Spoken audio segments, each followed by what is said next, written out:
Welcome to the mindful musings of two spiritual mamas. We are Alicia and Shelby, here to share our 20 years of authentic friendship, life experiences, and acquired wisdom. Infused with love and intention, our episodes will inspire those who are ready to shift their soul path into alignment with its divine purpose. We will discuss alternative approaches to life's traditional pathways, leaving you with tools in your spiritual toolbox to navigate everyday moments. Knowing and embodying the empowered self on a daily basis is one of the most valuable practices you can adopt. Understanding that you are surrounded by a network of support, both physically and spiritually, will carry you into the next phase of your divine purpose. You are not alone on this journey. We recognize we're on a spiritual path, navigating our day-to-day lives, and in this podcast, we'll share with you our organic thoughts as we grow and blossom together. Welcome to episode 3 with two spiritual mamas. I am Shelby. And this is Alicia. And today we are going to bring you a discussion about saying yes to you. And saying yes to you, it's a concept that we think we are dialed into. We know how to do this, or maybe you don't think that. And maybe you're like, oh, please start talking. I want to know this. Either way, it is absolutely imperative to your soul work. This is something that we all need to learn how to embody a little bit more to really dive into that authentic self. It's called self-care. It's nurturing. It's giving yourself permission to really love yourself and know that you absolutely deserve it. That is so right. And in this episode, we're going to go through self-worth and describing that and trying to help people understand it and also expand on what we might already think it is. And then the belief systems and recognizing them and how they limit us or keep us from saying yes to ourselves. We're going to go into trust and how important that is. And then we are going to start the conversation about boundaries. We're going to do a whole nother episode about that because that is going to require more time. But we're going to start with self-worth. So Alicia, why don't you start us off with just giving us a definition of what you think self-worth is? Self-worth is about believing you deserve love. It's about loving yourself and acting as if, like, it's so easy to treat others with so much kindness and love and care because it's like it's part of us. I mean, I know you and I are mothers, and so we put our children first. But when is it appropriate to put ourselves first? I think self-worth is seeing that deserving self as equally important to everyone else. Like, let's all just level the playing field and say, we all deserve the best and we all deserve love. And having self-worth is that belief around thinking you deserve it. Yes, absolutely. And I have to just start off with how hard that is. That's especially in a world right now where you turn on the news and you see such suffering. You see so many people who don't have the beautiful bathtubs and the hot tubs and the even plumbing that we do that we can nurture ourselves with. You know, our discussion on episode 1 about all the salts and the lovely candles we can light. And how do you sit inside saying, this planet is not created equal right now. How am I deserving of that? So it's a tough one. It's an ethical issue for me sometimes. It's just morals. And so I'll go right into it. I grew up in a beautiful home. I grew up with fantastic parents. I didn't come into this life with a lot of suffering. And I really did have to come to a place, Alicia, where I said, this is my time to shine. This is my life to shine.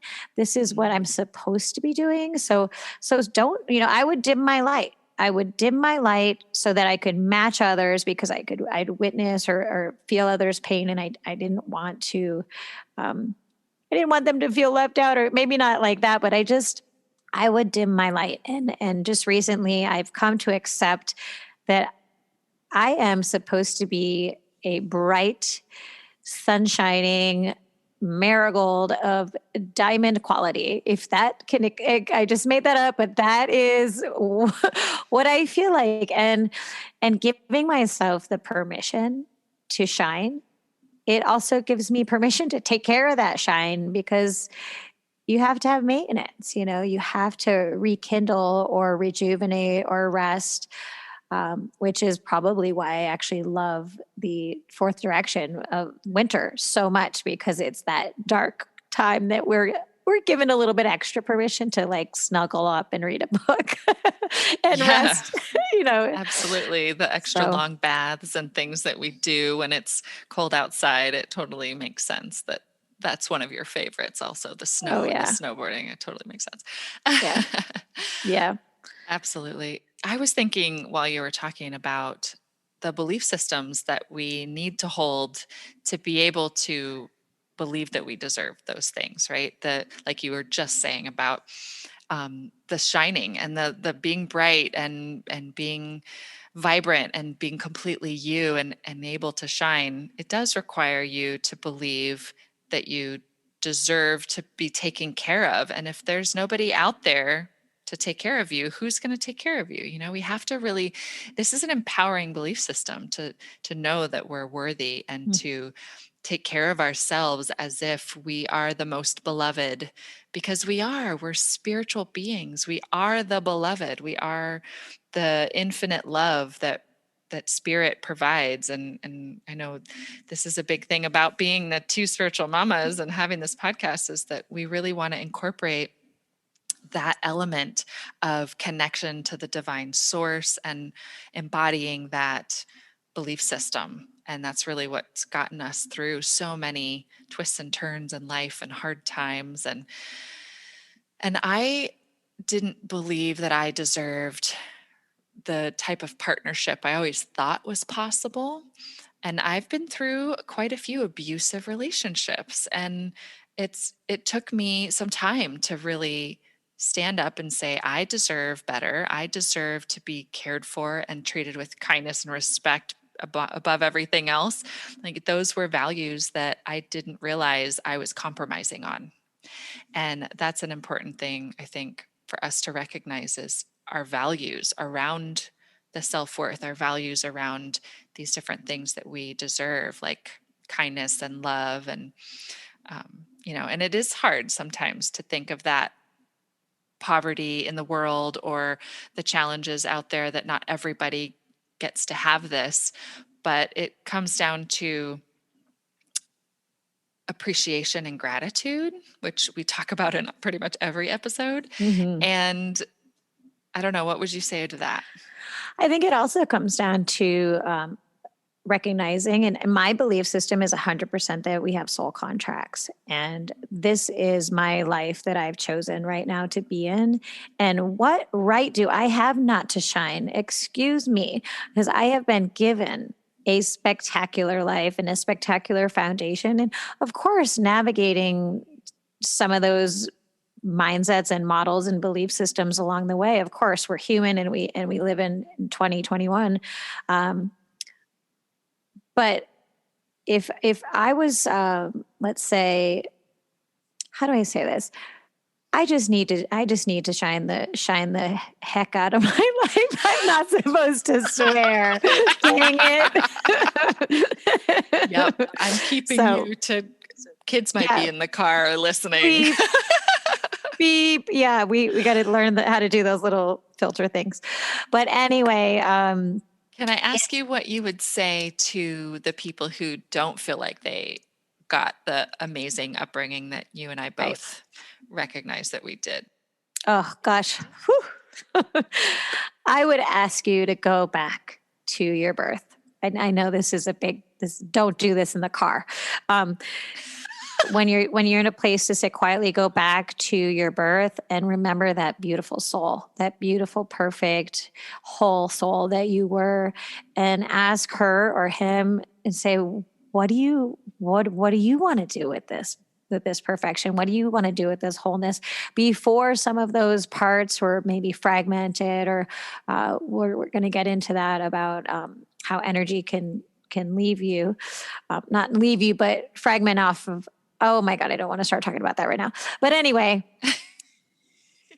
get back to we do actually touch on it in episode 2 a little bit, but soul loss and fragmenting, and it's a thing. Yes, but we'll talk about it more later. But go back and there's joy inside of you. There's that childlike wonder. There's a person before the trauma. There's a person before the victim. There's a soul in there that is whole and is waiting for you to put her back together. And self-talk, like we talk about in episode 1 with that 7th direction, like positive self-talk, and keep saying, I deserve this. So I think we're ready to talk about the belief systems that kind of knock us down and hold us to these incriminating thoughts. Dun, dun, That's what I was thinking. Because one of the beliefs that popped into my head is it's selfish to just be so egotistical, just be thinking about myself, right? And that's one of the shadow sides, I think, that people might be in, or it might be that thought that passes through your head. Who am I to deserve this? And all of these belief systems we're about to talk about are taking you out of your center and your spiritual source. And it's a really tricky thing, because if you don't notice that these belief systems are going on in the background, then it's about this conscious practice of bringing that to the forefront and recognizing where you are limiting yourself. So let's talk about the at all costs model, because that I think is one of the biggest ones. I mean, they're also big, but the at all cost model to me is that you're not successful unless you're exhausted, unless you're giving everything you have, unless you're spending minute after minute giving and giving and giving. And this could be to 20 different things, or let's say 7 different things. It's your job, your kids. Oh, wait, I have 4 kids. So the 4 kids, and then the soccer thing. And then you're the organizer, treasurer of the booster club or something. Oh my gosh, take a breath. Let's all take a breath. And it doesn't have to be at all costs that we take care of ourselves. It doesn't. And I had asked, I'm really good friends with a headmaster of a school down in Vermont. And I asked him once, how do you do it? Because he has a very similar life to me. We navigate a lot of families. And he says, I play tennis. I make sure I play tennis almost every day for me. And I know that's going to happen for me. And I looked at him like, how the heck do you find time for that? And he's like, but I make time. It's part of my formula for success. And so if you're like, I can't give up any of those 7 or 12 things I do, then make it a 13th thing and make it you. You have to be in the pie. You have to be in the formula. You have to be a part of it. You're an essential part of it.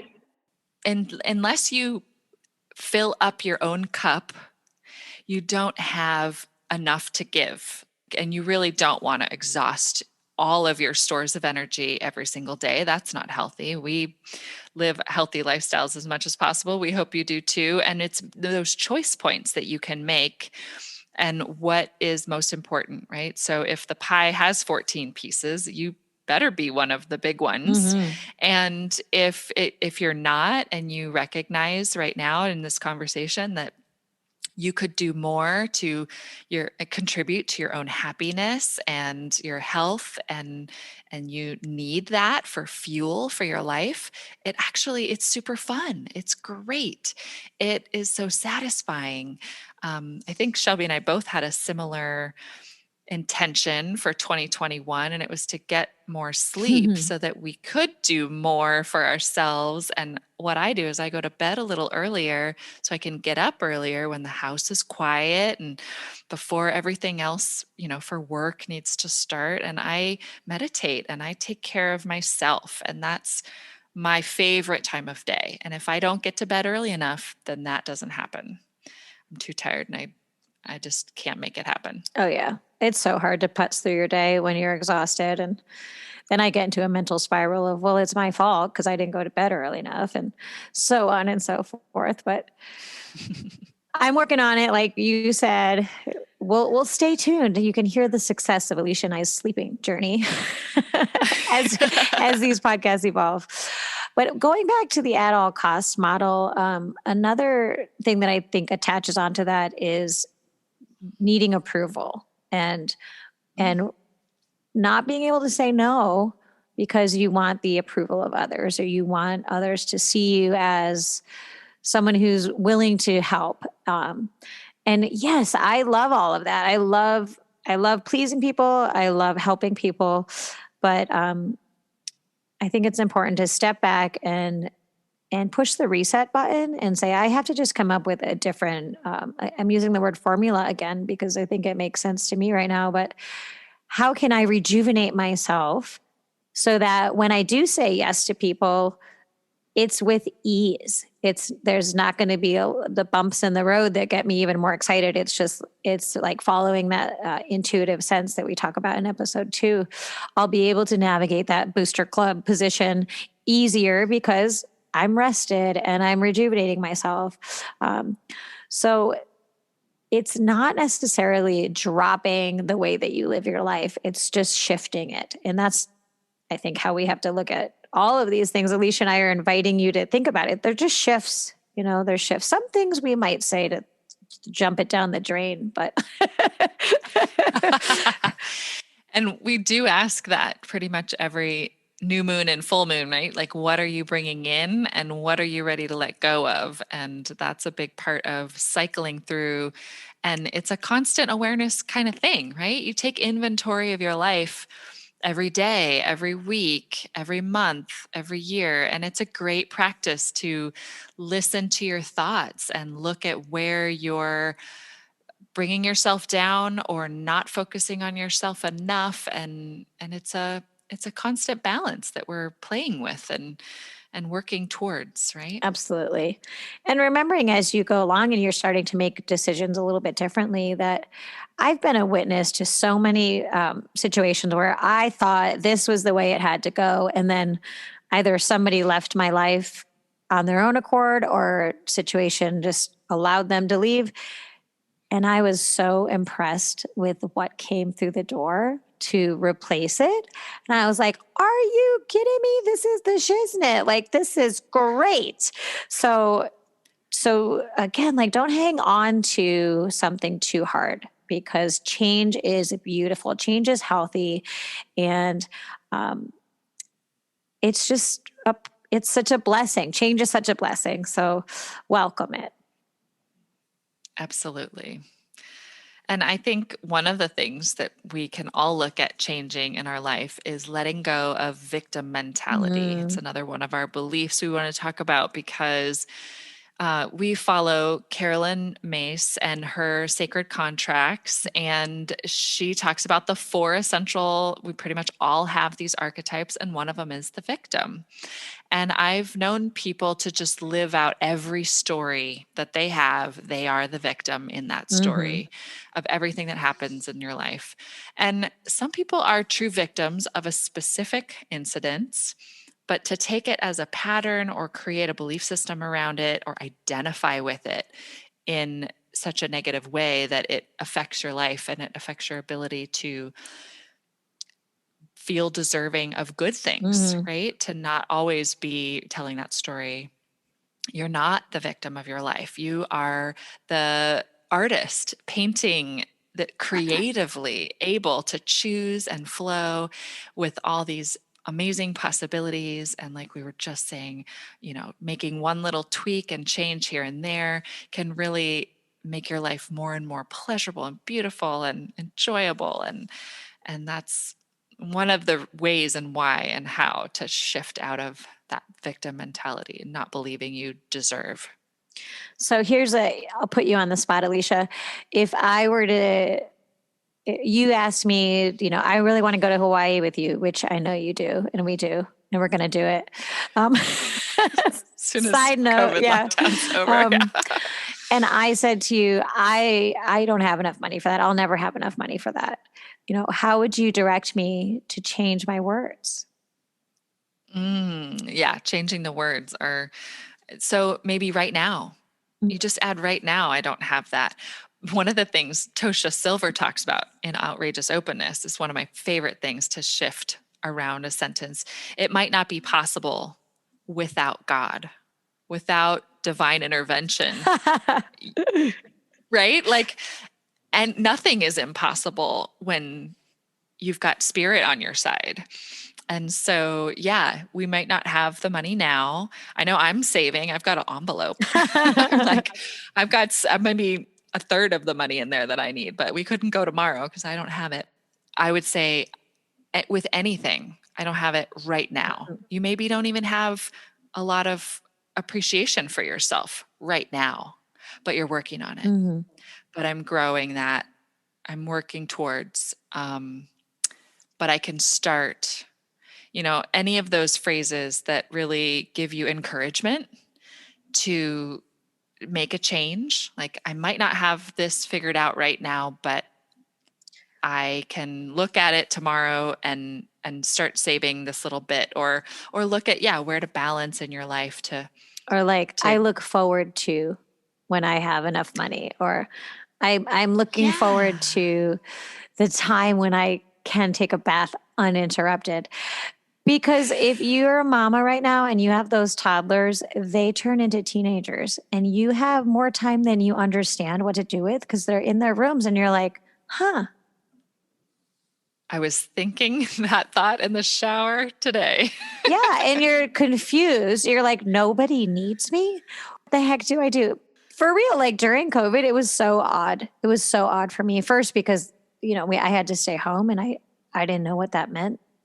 I didn't know what it felt like to be in my home for more than like 8 hours at a time and to sleep. And it was a lot of self worth talk. It was a lot of, this time is okay for me. I thank you, universe. COVID is interesting. We'll just leave it at that. It's given us opportunities and it's taken things from us, but it's also given us opportunities to shift our mindsets and our mental chatter and say, I am worth reading this book today. Oh, that's all I did today. It was thrilling. Yeah, it's shifting priorities, right? Mhm, If mhm, it's a priority to read a book and have the pleasure and enjoyment of that, then we get to look at where we balance that and shift in other areas. I think mhm. we've talked about that plenty here. Yes. And I do want to bring up shame. Sometimes shame Yeah. can keep you from feeling like you deserve anything, even a new sweater and, beautiful things.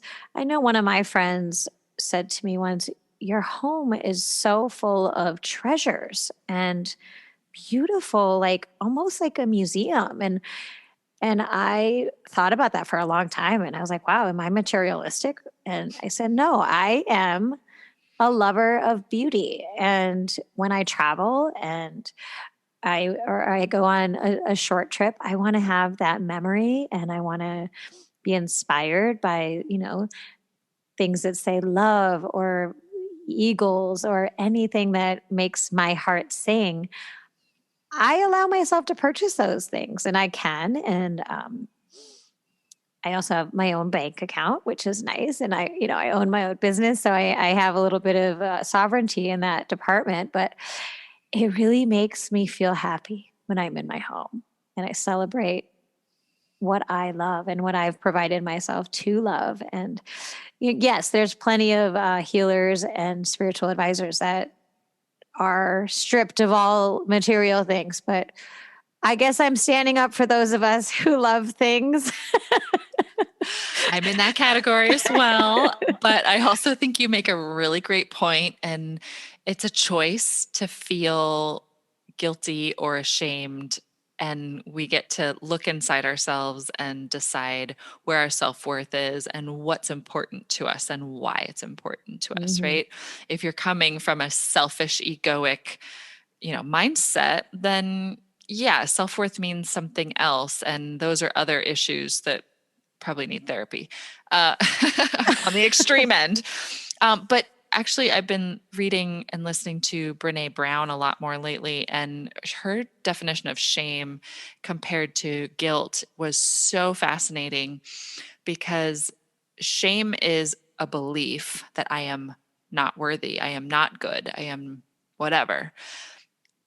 And guilt is a feeling that you can gauge like an internal compass of Okay. what's valuable to you and appropriate in your life. And I want everybody to know that you are valuable and this is appropriate to take care of yourself. And you don't need to have any shame or guilt in that. It's totally natural and beautiful and wonderful to be standing in your radiance and your deserving and in your authentic self and say, I am here, I am lovable, I am going to love myself. And we go into that in many of our episodes, actually, because self love is really one of the most important things. I mean, I changed my last name to Love because I think it is that important to be love. So And we'll see. I might do it too. I don't know. be the Love Sisters. Be the Love Sisters. We're already sisters. So, gosh, there's so many things. I wanted to tell the story of how I have such satisfaction in doing things for others, how I'm motivated by others' expectations. And sometimes these are expectations that I set up, so they're fabulous. Owning a gym and putting up a great class and a great business for people to love and honor is obviously one of my goals. But this is more of a story about a ceremony I was hosting at my home, and I spent so many days cleaning up my home. And it's really important when you host ceremony that the home is clear of clutter and energy. And so I really took a lot of pride in the space and my efforts. But my room, I have this room in my home that's a sunroom, and it sold me on the house the minute I walked into it. It's just beautiful. It's all cedar and those what are they called? The sun windows? Skylights? A skylight. Thank Yes, you. I got it. I'm painting you this picture. So the ceremony's begun, and we're going in and out of these meditations. And I just went in the room to like double check that the candles were lit and that everything was in place for someone to have their experience in there. And then I left the room, and I like stopped literally on the stair. I think I was like 2 stairs up, and I was like, Shelby, that is for you, and you need to turn around and you need to go sit in that room. You clean that room for your experience. And oh my God, I could like cry right now. I'm getting chills. And I went back in, and it was such an aha moment for me. I actually am crying. It was such an aha moment for me because the messages that I received in the meditation were so profound. And I was so thankful to my body for being loud enough to say, hey, girl, that's for you, turn around. And then for me, for listening. And that was just something that it will stick with me forever because I'm constantly cleaning the house for when someone comes over. And then COVID hits, and you're like, okay, no one's coming over, but I can't live like a pig. So I am going to start cleaning my house for me. And oh, that was fun. It was so fun to get into that space of, I want to come down the stairs in the morning and see all the couch pillows and lined up, you know, for me. Cause, I guess my kids, but they don't care as much. So that's just one of my stories of, being okay with doing the work for yourself, for how you can then take that energy of how satisfied you are and how gratified you are. And then you can become this rippling, shining, amazing person because you feel so much better. You feel so much more in line with yourself. You've just given yourself love.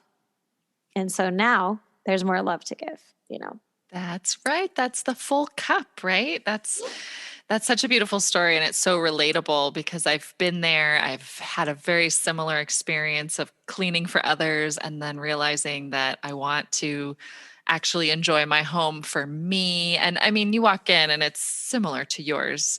They're beautiful artwork. I mean, I've raised by artists, gathered a lot of things over the years and really care about color and shape and all that. It's about the energy that you set, and you got to think about doing that for you, not just for the person that comes over to visit, right? Not for Hmm. cleaning for other people and dressing for other people and makeup. And I mean, there's the list is endless of things that we do for other people instead of makeup was one of the things for me. I let go of it, and then when I wear it, it's for me. That I Mm. love it when my eyes pop in that way and I can do my eye makeup or whatever. It's like anything. You can just use anything as an example for you. Are you doing it for someone else or are you doing it for you? Notice the patterns, notice the beliefs. When you're ready to let go of these patterns, these self-taught patterns or society-taught patterns. Sometimes you say, I am so ready to let go of this. And there's a couple parts of you that aren't quite there yet. And so that's where, if you're struggling, like if you keep looping and you're like, I know better, I don't want to act this way anymore, but I keep doing it. What is going on? That's where I seek counsel with my spiritual midwife, Judy, that we speak of all the time. And we dive in. We dive right in. But even the intention of recognizing that, oh, there might be a really deep part of me that loves or not loves, but is not ready to let go of this paradigm or this pattern. Um, Recognizing that be, lets it bubble up to the surface. I know when I even declare that I'm going to do the work with Judy, I start days ahead of time. And when we get into our conversation, I start laughing because I'm like, oh my gosh, there's been so many lessons along the way this week that have been gearing me up. So I know I'm being vague right now, but It's like that with witness soul that. coaching too. And it's like the second you start, you intend to start, things start shifting. You start Mhm. noticing. And a lot of the practices in the soul coaching program, which you can check out on our website, we do it all the time. And it's an amazing program for this exact thing, for noticing those patterns, for how to shift the belief systems. And I think you're right. Like it does start to bubble up to the surface. Mhm. And with the soul coaching class, it's a month long, and I've done it twice now. And you might have initiated something the first time you do it, and then 4 months later, you do it again, and you're like, oh, I'm ready now to actually bring this to fulfillment. And please remember, guys, and this is a practice, this is a constant practice. And just say, write it down if you need to and say, what is it that I would like to change? And maybe I want to stop saying yes to so many things. And maybe I want to start saying, well, yes to myself is the title of this podcast. But what does that mean to say yes to yourself? Make a list for yourself. It might just mean taking a bath uninterrupted and teaching your children how important that time is, that you could, respect that mama doesn't want to be interrupted. She's going to be such a better mama when she gets out of the tub. That leads Um, into teaching others how to treat you because it yes. was like that in those relationships I mentioned earlier. I did not teach people how to treat me with kindness. I acquiesced or I forgave too easily behaviors that were not okay. And it's Mm. important to stand up for yourself and teach people how you want to be treated. And number one way to do that is to be the example and treat yourself that way. And then it can require saying no, and it can require putting up boundaries and taking responsibility for what you want and what you don't want and drawing the line in the sand. This is important to me, making a statement for what you want. And that's a big part of it. This whole saying yes is also saying no. And I think you got to remember to be kind uh, to the people that you're normally with, because they're going to be like, whoa, what's going on?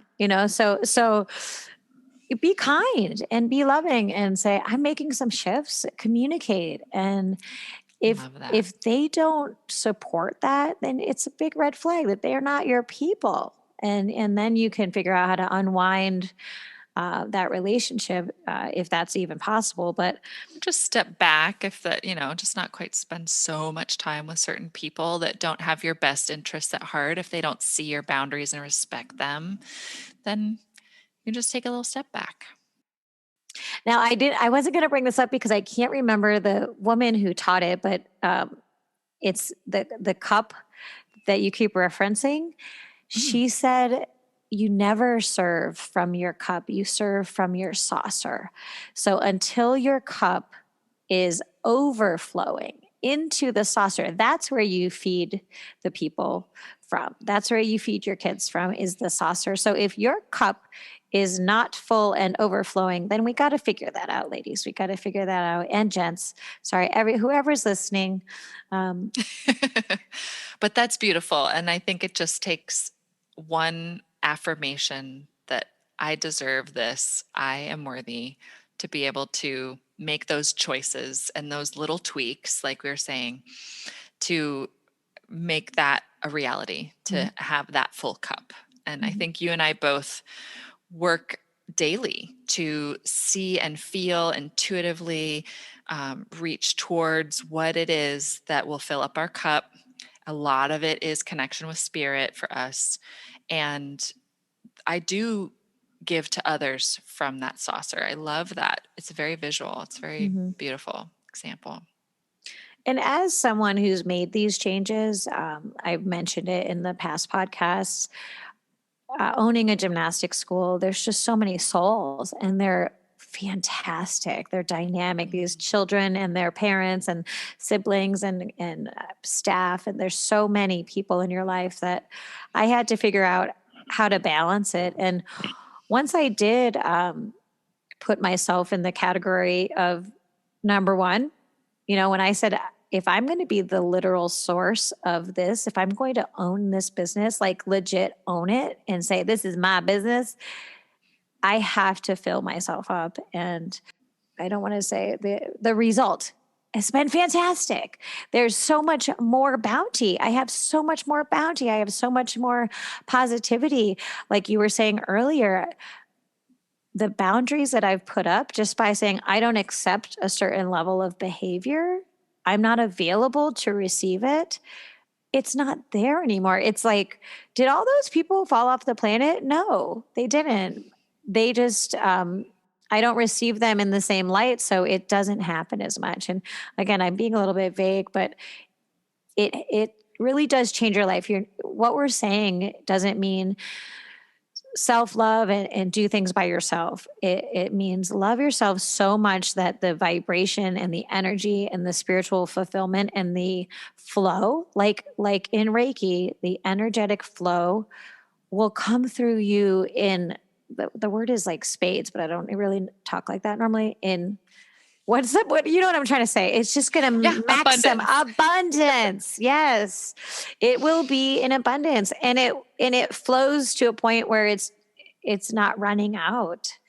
And that's so important when a lot of us choose to be in roles of the caretaker. We want to give. We want to serve. I don't want to stop Yeah. serving. I don't want to be so dang tired. so, so that I is. will leave you with a quote from Tosha Silver that abundance is something to be, not to seek or await. Oh.